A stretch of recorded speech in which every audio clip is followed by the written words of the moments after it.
Okay, good evening. Hope you're all doing well. Baruch Hashem, we are about to wrap up our second parak of Maseches Makkos, and we're starting from the second to last Mishnah on Yud Beis and Mud Beis, about 15 lines or so from the bottom.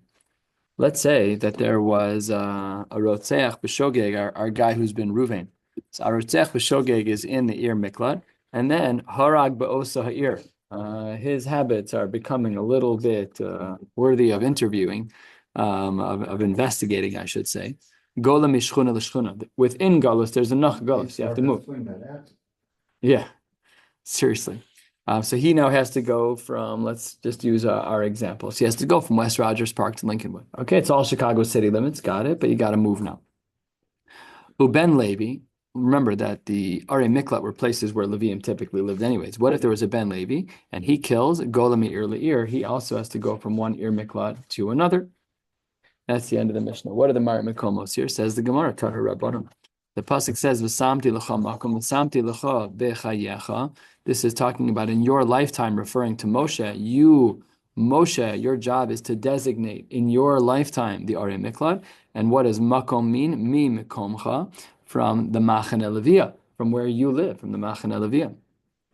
What does the pasuk mean when it says Asher Yishamim Alam Yisrael Megalan b'Midbar, that the Jews would institute galus even in the midbar, because as long as there was a Machane Levia, if there was a Misa b'Shogeg, a Ritzicha b'Shogeg, they still had a place to go. So we were still, I should say still, this was early. At that time, we were already instituting the rules of galus even in the midbar. Lehechan Megalan, Lemachane Levia, that's where they would go. Mikanom, this is from where we would say that a Ben Levi Shahara Gola Miplach Leplach, that a Ben Levi who killed, he would go from one city to another, Vim Gola Lepalcho, and if he went into his own city, that would work. Palcho Kolto, his city would actually protect him from the Goel Hadam. Amar Avacha Bereder of Ika Maikra. What's the pasuk that supports this? Kivi'ir Miklato Yoshav Irshe Kilataso Kvar, his own city that already absorbed him, it already can protect him from others, from the Goel Adam. In a circumstance like this, where he is a Ben Levi and he is now in his own town, he's good to go, he's covered. Next Mishnah, 4 lines from the bottom of Yud Beis Mebez, the last Mishnah in the parak. Kayotzebo, similarly, Rotzeach she Gala Le'ir Miklato.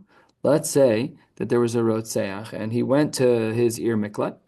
Let's say he really was a Chashiv Yid, he's a Talmid Chacham. He killed B'Shogeg, he wasn't killing B'Mezid. And they wanted to do a whole welcome party with banners. Welcome, Ruvain the Rotzech. Well, we would love to have you. So the halacha is that Yomar Lehem Rotzech, he has to not keep his mouth shut. He has to say, I just want to let you know who you're about to be mechabed. I have some skeletons in the closet. I have inadvertently killed somebody. Amrulo afal pikein. If they then say to him, the people who want to throw the party, they say, we know, we want you to anyway still be the honoree at the dinner. Yakabil mehen, he is allowed to do so. Why is that? Shenemar v'zed dvar harotzech. We just need him to say the dvar. We need him to say the word that he is in fact a rotzech. Fascinating. Okay, good. That brings us to the top of Yud Gimel Amud Aleph, continuing in the Mishnah. Ma'alim hayu schar lalevim divi Rabbi Yehuda. The Rotzeach, when he moved into town, would pay rent to the Levim. Remember that the guy who's moving into an Ir Miklat wasn't the Levi. He was a Yisrael or a Kohen who did something wrong. And he killed someone b'Shogeg. When he goes in, the halacha is, according to Rabbi Yehuda, he has to pay rent. Rabbi Meir Omer, no, lo hayu l'mat ma'alim lan schar. This guy had it made. He killed b'Shogeg and he doesn't have to pay rent. And this, as we'll soon see, is a bigger machlokes. The chozer l'srara, after a person gets out of their galus, namely when the Kohen Gadol dies and he goes back to his own town. This is what Rashi says on the second line. Chozer l'srara shahayaba imaya nasi o rosh beis av chozer legdulaso k'sheyashuv le'ir b'misas Kohen Gadol. Whatever job you had, you go back. You're allowed to go back even to a chashav. You're the rav of a shul. You're an av bezdin. No problem. So that's what the Gemara says here on the third line, still in our Mishnah. But he goes back to his initial role, Dibir Rav Meir. Now Rabbi Yehuda disagrees. Rabbi Yehuda Omer, lo ha'chazer l'sirara shahayba. He's not allowed to go back. Let's go into the Gemara over here and see what it is that we're talking about the rent situation. We saw machlokes in our Mishnah, no problem. We saw machlokes in our Mishnah as to whether or not the Gola, the Rotzeach, Ruvain, the Rotzeach, would be paying rent or not. We weren't sure. So it says the Gemara, Amar Rav Kahana machlokas b'sheish. The only machlokas that we have over here is with the 6 initial cities. Remember, the Mishnayos that we learned many days ago, there are 3 Arei Miklat on the eastern side of the Jordan River, and 3 of them in Eretz Yisrael that we now call Eretz Yisrael. It's really all Eretz Yisrael, but what we now call Eretz Yisrael. So those 6 cities, that's where we have the machlokas, says Rav Kahana, Demar Savar Lachem Leklita, that really, no, really all it does, they're just for Klita, they just protect you, but you still have to pay rent. Umar Savar Lachem Lechol Tzarkechem, that no, the city absorbs you for all of your needs, not just Klita, but for everything, including rent. Aval, according to Rav Kahana, Be'arboim v'shtayim, in the other 42 cities that are Arei Miklat, Divrei HaKol hayu ma'alan lahem schar. Everyone agrees that in those 42 cities, the non-6, as I guess we'll call them, there, pashut, you would have to pay rent. Amar le Rava, havadai lachem l'chol tzarkechem mashma. What a weird way to learn the drasha. Lachem only to certain things. That doesn't make sense. So Rava wants to say that lachem is certainly a broad drasha. Ella, therefore, Rava, 10 lines down, pivots the whole machlokes. Ella Amar Rava machlokes ba'arboim v'shtayim. Machlokes is not by the 6. The only machlokes is by the 42. What is the machlokes by the 42 cities? Meaning the non-Iker 6 cities. By the 42, here's the machlokes. Demar savar v'aleim titanu ki hanach leklita. These cities will provide coverage. Umar savar v'aleim titanu ki hanach ma hanach lekol tzarkechem av haninami lekol tzarkechem. So perhaps, says Rava, that the machlokes in our Mishnah between Rabbi Yehuda and Rav Meir about whether or not an Ir Miklat covers your rent, that is this machlokes about the 42 cities. Aval b'sheish, says the Gemara, 1/3 of the way down. According to this approach, and this is the approach that's quoted in the Rambam in Hilchos Rotzeach, and the halacha is, according to the Rambam, that a Rotzeach who killed B'shogeg, Reuven HaRotzech, he would not pay rent. There would be housing for them. It would be Rotzeach housing. We'd have to come up with a clever name. But that's what it would look like, that they would not have to pay any rent at all. And says the Gemara, next part at the 2 dots, Chozer l'srara shahayaba, we said that if a person used to be a Rosh Bezdin, whatever the case, that after his galus is over, namely when the Kohen Gadol dies, remember that Rashi, we saw 2 lines from the top, so then in those cases, according to one shita, he goes back, he's Chozer l'srara. That was the shita of Rav Meir. Let's learn this machlokes Tanu Rabbanan, but in regards to another space, in regards to Eved Ivri. So let's see what we say about Eved Ivri and how we can then extend it back over to the world of Galus. Says the Gemara, last little section before the end of this parak. Tanu Rabbanan v'shaval nishpachto ve'alachuzas avosav yashuv. He should go back to his family and he should go back to his inherited land of his family. L'mishpachto hu shav ve'eno shav l'mashach ziku avosav divrei Rabbi Yehuda. Rabbi Yehuda says he does go back to his family. But what's the diuk? What's omitted from the psukim? He doesn't go back to his original chashav role. You have to have a different job. Reb Meir Omer af hu shav l'mashech ziku avosav. Yes, he can even go back to what he had with his forefathers. Alachuzas avosav ki avosav, whatever their jobs were by the Eved Ivri, no problem at all. So all of this is talking about an Eved Ivri. Once an Eved Ivri is freed, is meshuchrar, the halacha is he goes back to whatever his pre-game was. Remember that a person would often become an eved back in the day when they stole, and they weren't able to pay back because they had no money. So then they were put into servitude to pay off the $100,000 that they stole. When that's over, what happens to them? So by Eved Ivri, they go back. And says the Brisa of V'chein Begola, the same exact thing is true with Reuven the Rotzeach, who will end up going right back to his old job when he gets out of Galus. Omer Yashuv the Rabos Etzarotzeach. He says when it says the word Yashuv, that's an extra word, and that's the Rabos Etzarotzeach to teach us that the halacha is true also by a Rotzeach, just like it is by an Eved Ivri, that he gets to go back to his original job. My v'chein begola. Why does it say v'chein begola? Because kedetanya we bebrayso Yashuv harotzeach elartzachuzaso shav ve'eno shav l'mashech ziku avosav divrei Rabbi Yehuda. Reb Meir Omer af hu shav l'mashech ziku avosav gemar shiva mehasam. We have a word association, a hekish it seems, from the world of Eved Ivri back over to the world of Gola, and therefore, in both cases, seemingly, we apply the rules of an Eved Ivri that when he finishes his servitude, he can go back to his initial job. V'chein begola. The same is true with Reuven the Rotzeach. If he was a Rosh Bezdin, he gets to go right back to the CRC, same seat, same dayanos, same job, no problem at all. Hadron alach elu heina golen baruch Hashem. We finished the second of 3 prakim in Maseches Makkos. Yiratzon, we should all come back to this daf in about 7.5 years. For the last parak, it's referred to as elu hein halokin, and it refers to the halachos of Makkos. So today we're going to learn the Mishnah, which is a pretty broad Mishnah and includes a lot of different areas of halacha.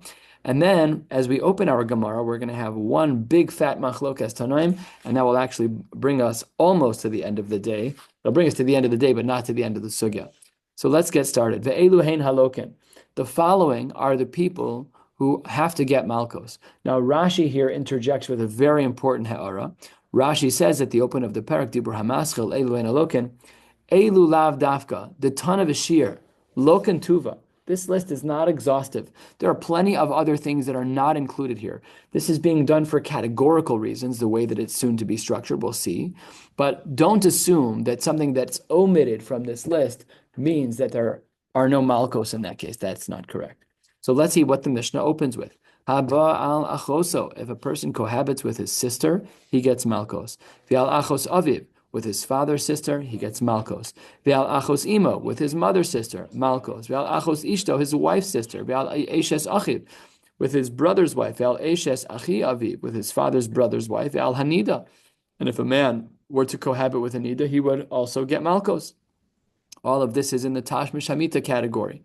Almana lekohen gadol. What about an almana marrying a kohen gadol, or a grusha vechalutza lekohen hedjot, or a mamzeres v'nesina leYisrael, or a bas Yisrael lenasin ulemamzer?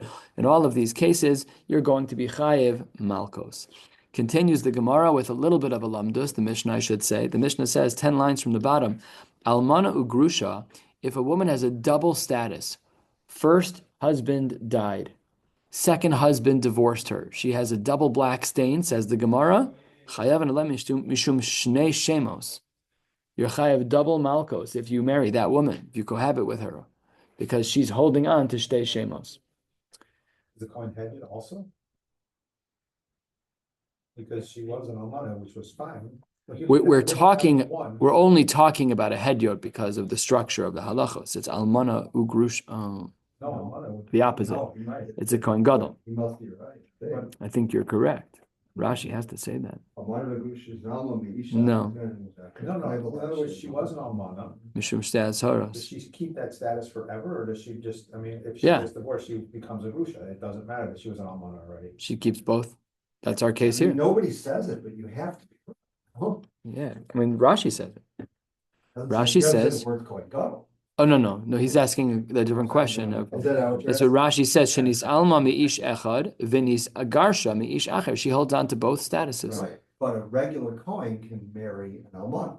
That part, right? I think right. No, what I was asking was, since she was already almana, does the fact of the grusha make a difference? And obviously, that's it does make a difference.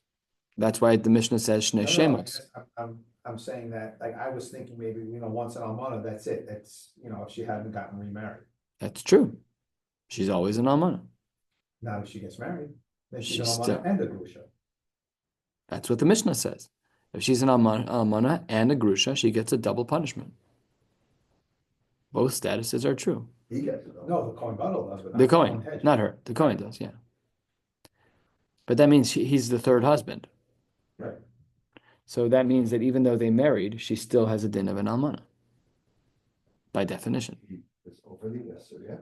But then so is a kohen hedjot. But a kohen hedjot is allowed to marry an almana. He's just not allowed to marry a grusha. That's why what you said initially is true, that it has to be a kohen gadol. Third husband was a kohen gadol. Okay. What about grusha v'chalutza? That's also 2 different isurim. Says the Gemara, no. There, eino chayav ela mishum achas bilvad. And I wish I could say that my memory served correctly, but it's not true. It didn't. But we did learn this in Kedushin, that they are learned from the same pasuk. Grusha and chalutza are learned from the same pasuk. Rashi quotes it over there. Grusha ein li el grusha chalutza minayin tamalamar ve'isha. So because it's learned from the same mar makom, so that's not shnei shemos. So an almana and a grusha, that's going to be shnei shemos. But an almana and a chalutza, that is only shem achas, one set of malkos. Let's move on with other cases where there's a chiyuv malkos. Hatame she'achal es hakodesh, a person who was tamei and they ate something that was holy. V'haba El Hamikdash Tameh, a person who walks into the Mikdash Tameh. These are the big shilas going on. Harabayis, where are you allowed to walk? I've heard of Herschel Schechter speak about like where you're allowed to walk, where you're not allowed to walk. We saw there's some pictures recently about people walking on the temple. You got to know where you're allowed to go. Everybody's telling me, you got to know where you're allowed to go. And the kedusha is kedusha. It's not a kedusha l'shaita. That's kedusha l'silava. That those people are those are real shilas.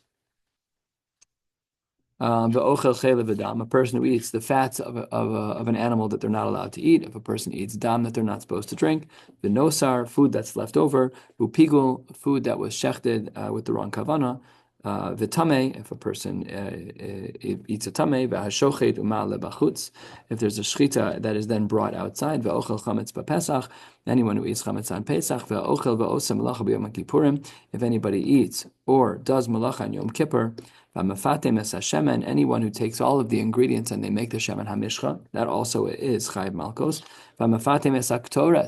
Anyone who puts together all of the ingredients as it was done back in the day to make the ktoras, anyone who anoints themselves with the shemen hamishcha, if they found, so if it's in the Aron, wherever it is, if they found the Pach Shemen HaMishcha that Moshe used, that would be an Isser D'Oraisa. You're not allowed to do that. If a person eats animals that are nevelos, animals that are not shechted properly, animals that are trefos, that have a long list of medical, anatomical, biological issues that lead to halachic statuses. Shkatzim are certain types of animals, ramasim are creepy crawlies. If a person eats untied food, or meiser rishon shelo nitla trumasav, he meiser rishon without having taken off his truma, meiser sheni v'hektish shelo niftu. All of these cases. Kama yochal min tevel v'yehei chayv. How much does one have to eat of tevel in order to become chayv in Malkos? So the Gemara here gives a little bit of a surprising answer. Reb Shimon Omer kolshu, no shiurim, any little bit, you're chayv Malkos. Says the Gemara, we disagree with you. There is a shiur. What are you talking about? That everything is a kolshu. So this becomes a dialogue in the Mishnah. Amrulo, they said to him, Amar lehen Reb Shimon, if you eat an ant, you're not going to tell me that you're chayiv?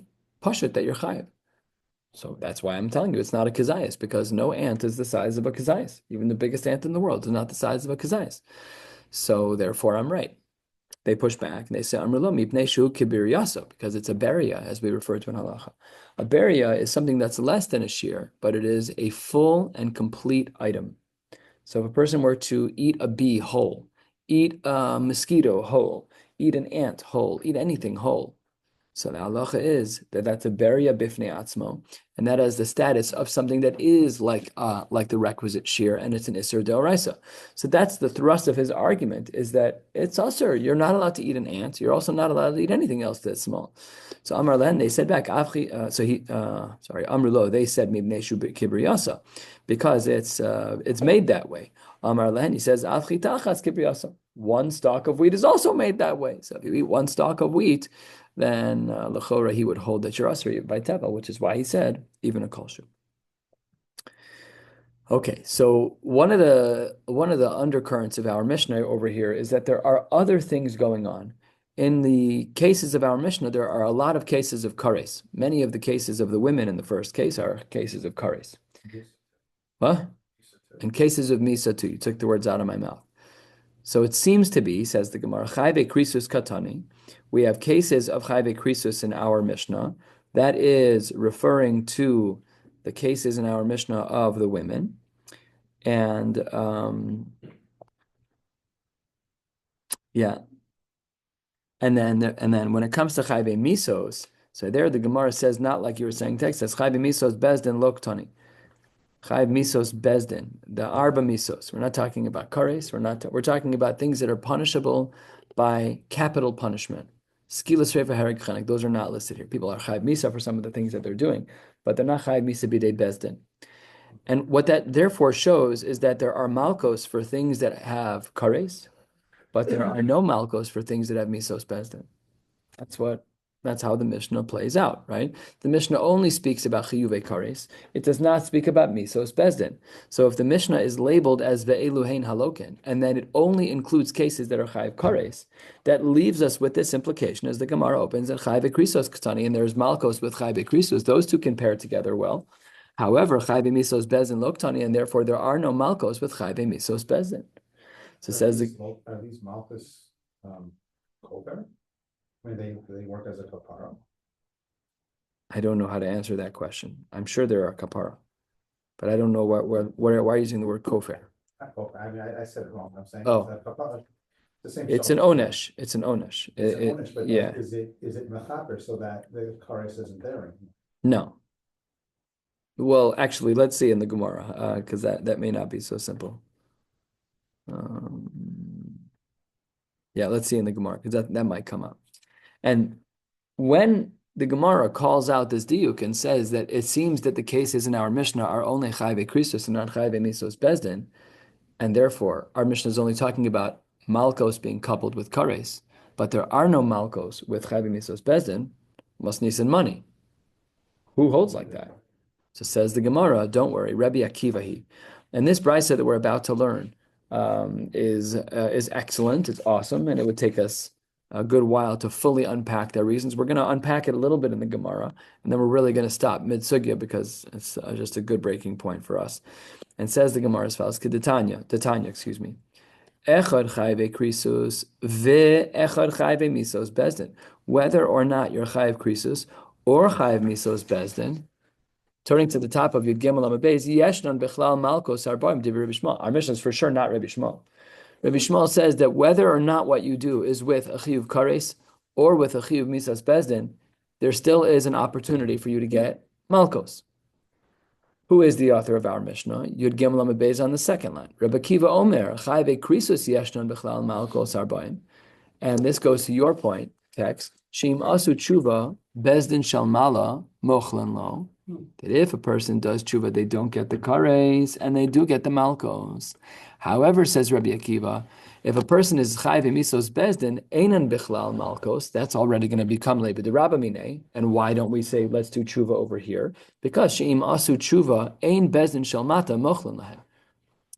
Once someone is chayv misos bezdin, saying I'm sorry is too late. You're done. You've already had hasra, you had edim, there was trisha v'chakira. We've tried everything to get you off the hook, but now you clapping an al-chet is insufficient. So Rabbi Akiva straddles the fence here a little bit. He holds it by kares. Kares can be accompanied by malkos, or kares can be replaced by malkos. However, when it comes to chayve misos bezdin, because you can't do tshuva on something that bezdin has to meet out, so therefore, says the Gemara, there are no malkos by chayve misos bezdin. That fits perfectly with our Mishnah, because remember the diuk of our Mishnah, that by kares we can have malkos, but by chayve misos bezdin we can't have malkos.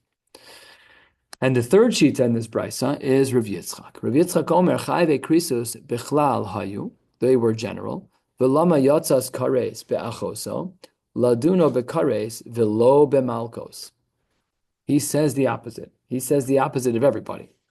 And he holds that there are no malkos, even in the case of kares. That is also clearly not like our Mishnah, because the most makil possibility of our Mishnah is Rabbi Akiva. The only possibility of our Mishnah is Rabbi Akiva, who agrees that at a very minimum there are malkos. But think about it this way: Rav Yitzchak would not have called our parak Elohein Halokim. He would have said the following people have kares. By him, this Mishnah doesn't even belong here, because he doesn't hold that there's malkos by cases of kares. Rabbi Yitzchak would have had to learn all of this entirely differently.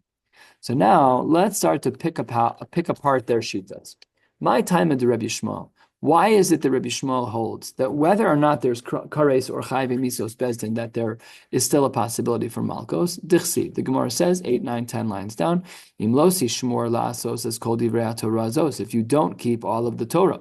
Uchsiv v'haflei Hashem es makoscha. And what does this word haflei mean? Hafla zu eni yodea mahi. Kshehu omer, when the pasuk says v'hipilu hashovet v'yikol l'fonav havi omer hafla zu malkos ksiv, and uchsiv imlosi shmor la'asos says kol v'gomer. So when you don't do something that you're supposed to do, or when you do something that you're not supposed to do, you get malkos. So says the Gemara, okay, Rabbi Shmuel, I understand what you're saying. If you do a lo saseh of some kind, you do some kind of, let's say you don't keep halacha properly, so you're chayiv kares, fine, and or chayiv misos bezin, but you're also chayiv malkos. Got it. I understand. But says the Gemara, Ihachi, if that's true, chayiv asay nami, because all the pasuk says is that you didn't keep halacha. It says im lo sishmor la'asos, you didn't keep halacha. So if I skip tefillin, am I going to be chayiv malkos? That's what it seems like. It says the Gemara, no, im lo sishmor ksiv. And how do we learn the word lo? Uchad Reb Avin Amar Rabbi Loi. The Amar Reb Avin Amar Rabbi Loi. Kol makom shnemar hishamer pen ve'al. When we have any of these words, and ve'al is interchangeable with lo in this case, so the halacha is eino ela lo sase. So this we wouldn't have known from the pasuk. The pasuk alone seems to say if you don't keep halacha. And that implies broadly, lo sases and ases. Says the Gemara, no. When it says the word al, or lo in this case, that means we're only talking about a lo sase. So that teaches us that the only time we have Makkos is by a lo sase. Then says the Gemara, a third of the way down, Ihachi, lav shein bo ma'isa nami. According to that, if you have this broad category of a lav, maybe even a lav shein bo ma'isa, if I speak lashon hara, if I do something that has no action tied to it, so then I should be chayv skila. I should be chayv malkos. Says the Gemara, no. Lasos, it has to be that you're doing an action. So up until this point, we've now learned that according to Rabbi Shmuel, what type of malkos are we applying them to? What isurma do you have to do? A lav sheyesh bo ma'isa. Says the Gemara, fine. What about a lav hanitak le'aseh nami? Maybe there we should say that there are malkos. What is an example of a lav hanitak le'aseh? So one of them we just learned about a couple of days ago on Erev Pesach. Lo sosir mimenu ad boker. But everything you do leave over the next morning, you have to burn. The lav is lo sosir mimenu ad boker. Don't leave it out. But the pasuk gives us the rectification of the isser, which is to burn it. So if you do sreifa, that's a mitzvah saseh, and it's nitak to the lav. The lav was don't do this, but if you do, here's your solution. So that's a lav hanitak la'aseh. And maybe the Gemara recommends that by a lav hanitak la'aseh, we should have malkos. Says the Gemara, no. Dumya de lav de chasima. Says the Gemara, we have to compare it only to the lav of muzzling an animal incorrectly. And that lav is a standalone lav. And because the lav is a standalone lav, therefore we learn that no, when it's a lav hanitak le'aseh, there's no malkos. It's only when the lav is standalone. I ate a piece of chazer. That's a standalone lav. There is no takana in the psukim for that. Gezel, there's a takana in the psukim. It's a lav hanitak le'aseh. Lo sasir mimenu ad boker, I left the korban pesach out too long. I have a rectification in the pasuk. It's a lav hanitak le'aseh.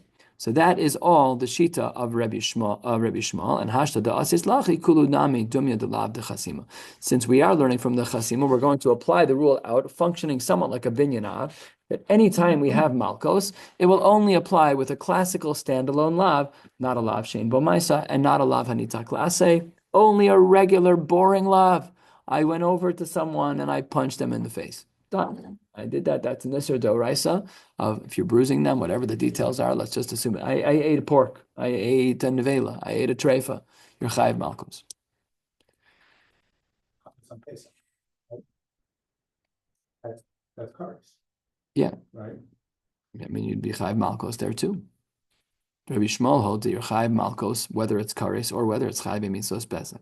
Rabbi Akiva would also agree because it's a kares isser. Had it been a misos bezdin issue, which it's not, the isser of eating chametz is severe. It's kares. It's not the arva misos. So there, everyone would agree. Even Rabbi Akiva would agree with Rabbi Shmuel that because it's a kares issue, there are malkos. Now, all of this explains the shita of Rabbi Shmuel, who holds, based on the psukim, that whether or not what you did was a crime that deserved kares, or if it was a crime that deserved the arba misos bezdin, Rabbi Shmuel holds you're going to be chayev malkos. Rabbi Akiva, my taima. What is the rationale for Rabbi Akiva's shita? Now, Rabbi Akiva was a little bit unique because he distinguished between an isser that's kares based, where in theory you could still have malkos. However, when it comes to chayve misos bezin, there he said you can't have. So where did he get that distinction from? How did Rabbi Akiva know that for kares you're allowed to have malkos, but for chayve misos bezin you're not? So says the Gemara, Kedei Risha. So this is not new. We've learned this before in Ksubis. We learned it in this Masechta earlier as well. Mishum Risha Achas Atomechayvo, V'i Atomechayvo Mishum Shtei Rishayos. That when it comes to punishments, you can only punish one, you cannot punish two. Now this is a difficult answer because it seems to only apply to Misos Bezdin. Why doesn't it apply to Kares? We'll discuss that in a minute. I have Rabbi Shmuel. Rabbi Shmuel, according to you, you should not be able to say that you're chayiv malkos in the case of misos bezdin. Why? Because look at Rabbi Akiva's answer. Mishum risha achas ato mechayvo, v'yata mechayvo mishum shtei rishayos. So how does Rabbi Shmuel explain away this Mari Makom? He says, don't worry. The rule of Mishum Risha Achas Atam Mechayvo has limits. Hani Mili, the pasuk of Kidei Rishaso is Misa Umamon. When we're talking about death and when we're talking about money. O Malkos Umamon. If you're Chayiv Misa or if you are Chayiv Malkos. Aval Misa Umalkos. But when it comes to Misa Umalkos, those two together are Misa Arichtahi. That's a fascinating idea. What does that even mean? They are a misa arichta. If a person's going to get malkos followed by a capital punishment, then that's totally appropriate. And he says that that's not a problem at all.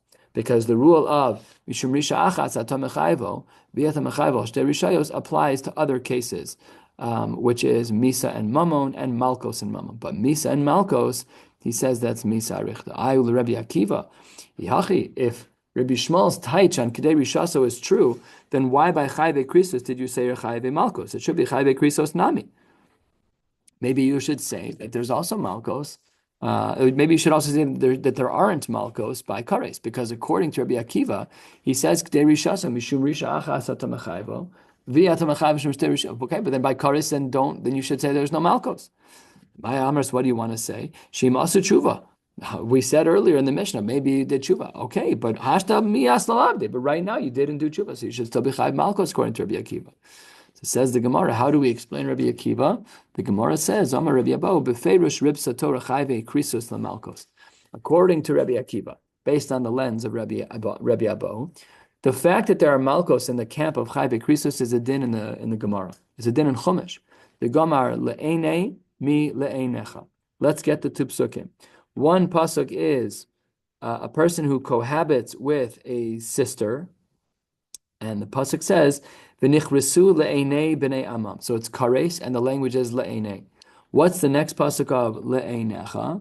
So this, the Gemara says, is not there. It's the pasuk. Okay, arbaim yakenu by malkos, and it says v'nikla achicha le'einecha.